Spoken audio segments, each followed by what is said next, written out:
नमस्कार साथियों, एक बार फिर से आप सभी लोगों का स्वागत है। और इसी श्रृंखला जो हमारी श्रृंखला चल रही थी अवकाश से संबंधित हुआ हमारा जीपीएफ अस्थायीकरण, एनओसी और चयन वेतनमान, प्रोन्नत वेतनमान पे।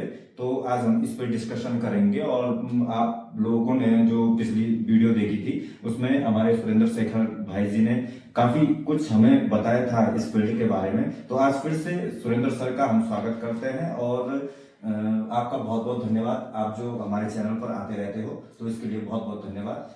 पहले तो आपका बहुत बहुत धन्यवाद आशीष भाई, आपने हमें अपने चैनल में बुलाया। काफ़ी अच्छा लगता है आपके चैनल पर आके। काफ़ी कमेंट भी देखी हैं, जो लोगों ने इस वीडियो को देखा तो उनका रिप्लाई भी हम लगातार दे रहे हैं। जो जो जहाँ पर उनको जो देख रहे हैं उनको क्वेरी है जो उसका रिप्लाई भी हम दे रहे हैं लगातार। तो आज जो हमारा सेशन रहेगा तो वो रहेगा जीपीएफ हो गया, आपका अस्थायीकरण हो गया, एनओसी, शैक्षिक अभिवृद्धि, चयन, प्रोन्नत, इसके बारे में आज बात करें कि इन पे क्या क्या डॉक्यूमेंट लगते हैं आशीष भाई। तो सबसे पहले हम आज बात करते हैं चयन वेतनमान की। तो सबसे पहले जो चयन वेतनमान होता है उसका आवेदन पत्र। चयन वेतनमान के हमेशा 2 आवेदन पत्र होते हैं। तो यहाँ पे क्या होता है कि जो नए कर्मचारी होते हैं तो वो जब वो इस चयन वेतनमान की पत्रावली तैयार करते हैं तो उसमें वो क्या करते हैं कि एक ही आवेदन पत्र लाते हैं। तो चयन वेतनमान के 2 आवेदन पत्र हैं। अच्छा, इसके 2 आवेदन। हाँ, एक इसका जो आवेदन पत्र है ही, और एक इसका जो लैंडस्केप का होता है इसमें कम से कम 12 कॉलम होते हैं। 12 कॉलम का और एक ही लाइन पे उसका पूरा डिटेल आती है, कर्मचारी का नाम, पद नाम, नियुक्ति तिथि, जितनी भी चीजें हैं ना। तो 12 कॉलम का हो गया। तो 2 तो उसके आवेदन होंगे। और तीसरा उस पे होता है अनुशासनात्मक कार्रवाई न चलने संबंधी प्रमाण पत्र, वो भी इसमें इंपोर्टेंट है। और तीसरा इसमें पदोन्नति न होने संबंधी प्रमाण पत्र। तो इसमें 17 जो मतलब चयन वेतनमान है इसमें एक मेन ये है कि पदोन्नति ना हुई है। मान लो इसकी पदोन्नति हुई है और 2-3 साल तो मिलता ही, 10 साल तो चयन वेतनमान के लिए चाहिए होते हैं। तो पदोन्नति ना होने का प्रमाण पत्र भी इसमें बिल्कुल है। फिर इसमें सेवा में व्यवधान ना होने संबंधी प्रमाण पत्र कि भाई सेवा में इसका लगातार सेवा रही है और इसका कोई व्यवधान सेवा में उत्पन्न नहीं हुआ है।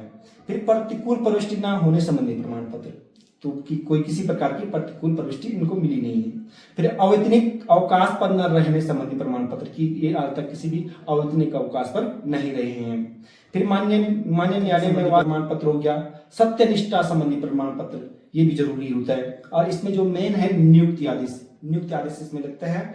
और कार्यभार ग्रहण आदेश की इसकी नियुक्ति किस तिथि को हुई थी ताकि इसको 10 साल इसको पूर्ण हो। और कार्यभार ग्रहण भी इसमें लगता है कि कार्यभार ग्रहण करने के फलस्वरूप 10 साल इनको पूर्ण हो चुके हैं। और शपथ प्रमाण पत्र जो कि वकील के द्वारा नोटरी सहित होती है। और इसमें लगता है आपका 10 वर्षों का परीक्षा फल।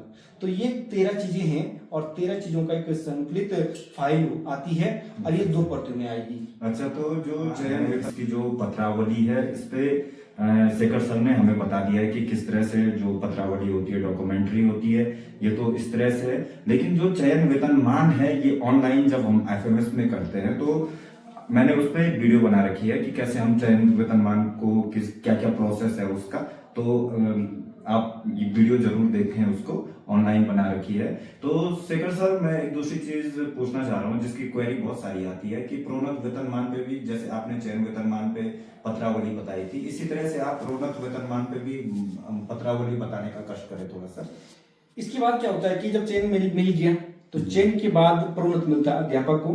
तो अध्यापक क्या करते हैं कि जब चयन प्रोन्नत की पत्रावली प्रस्तुत करते हैं तो वहां पे भी वो विभिन्न प्रकार की गलतियां कर देते हैं कि कुछ कागज किसी के लगा रखे, कुछ किसी के लगा रखे। तो वहां पे क्या होता है कि जो पटल प्रभारी है उनको बहुत सारी दिक्कतों का सामना करना होता है। तो ये दिक्कत का सामना ना हो और एक ही टाइम पे जो भी अभ्यर्थी उसको ला रहे हैं, जो भी टीचर उसको ला रहा है, तो एक ही टाइम पर उसका पत्रावली बिल्कुल रेडी हो जाए। तो उसके लिए उसको सबसे पहले प्रोन्नत के लिए आवेदन पत्र, उसका जो निर्धारित आवेदन पत्र है वो हो गया। और एक संस्थाध्यक्ष का प्रमाण पत्र होता है कि भाई जो इनका आवेदन प्रोन्नत मिल रहा है इनको वास्तविक रूप से इनको इतने साल हो चुके हैं, इनको ये आहर है इसके लिए। तो एक वो हो गया। और एक इसके लिए 14 कॉलम का आवेदन पत्र होता है। तो चयन वेतनमान में, प्रोन्नत वेतनमान में 2 आवेदन होते हैं, क्योंकि बहुत सारे लोग केवल एक ही आवेदन लाते हैं। फिर क्या दिक्कत होती है, उनको दिक्कतों का सामना करके वापस फाइल को वापस भेजना पड़ती है पटल प्रभारी को। तो चयन वेतनमान हो गया, प्रोन्नत में भी वही है। चयन वेतनमान वाले 12 कॉलमों का है लैंडस्केप वाला, और जो प्रोन्नत वाला है वो 14 कॉलमों का है। तो 14 कॉलम में वही नाम, पता, विभिन्न प्रकार की चीजें हैं उसमें, खंड शिक्षा अधिकारी, मुख्य शिक्षा अधिकारी का साइन सुइन, तो वो एक ही लाइन में, जो लैंडस्केप वाला होगा वो एक ही लाइन में उसकी डिटेल भरी जाएगी। और जो एक जो आगे का जो मेन आवेदन है उसमें तो विभिन्न प्रकार की जो चीजें होती हैं वो चीज लगती है। तो 2 आवेदन पत्र होंगे। तो प्रोन्नत वाला होगा 14 कॉलमों का। फिर इस पे एक शपथ पत्र लगता है, वकील के द्वारा उसको नोटरी करा के लाना पड़ता है। इसी के साथ प्रोन्नत में नियुक्ति आदेश भी लगता है।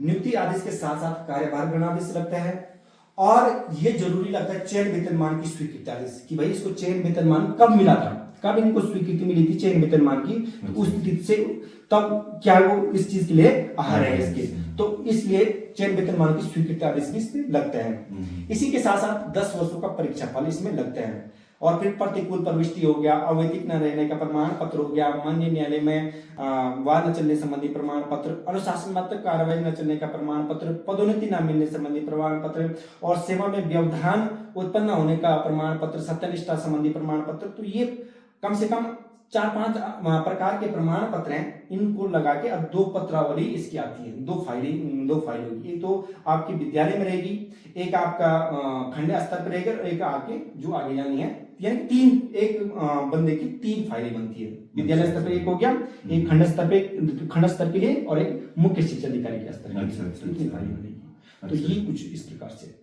तो जैसे आपने बोला था कि जो चयन वेतनमान में जो 2 प्रारूप लगते हैं, तो क्या प्रोन्नत वेतनमान में भी 2 ही प्रारूप? हाँ, 2 ही प्रारूप है। चयन में 12 कॉलम वाला लैंडस्केप वाला, और इसमें 14 कॉलम वाला लैंडस्केप वाला, यानी कि 2-2। एक तो सिंपल जो है ही चयन वेतनमान का, जो सबके पास रहता है, परंतु वो केवल उसी आवेदन को पढ़ते हैं, क्योंकि आवेदन को केवल एक ही आवेदन लगता है, परंतु इस पे 2 आवेदन लगते हैं। अच्छा, ये है। तो फिलहाल आज के टॉपिक यही है हमारे।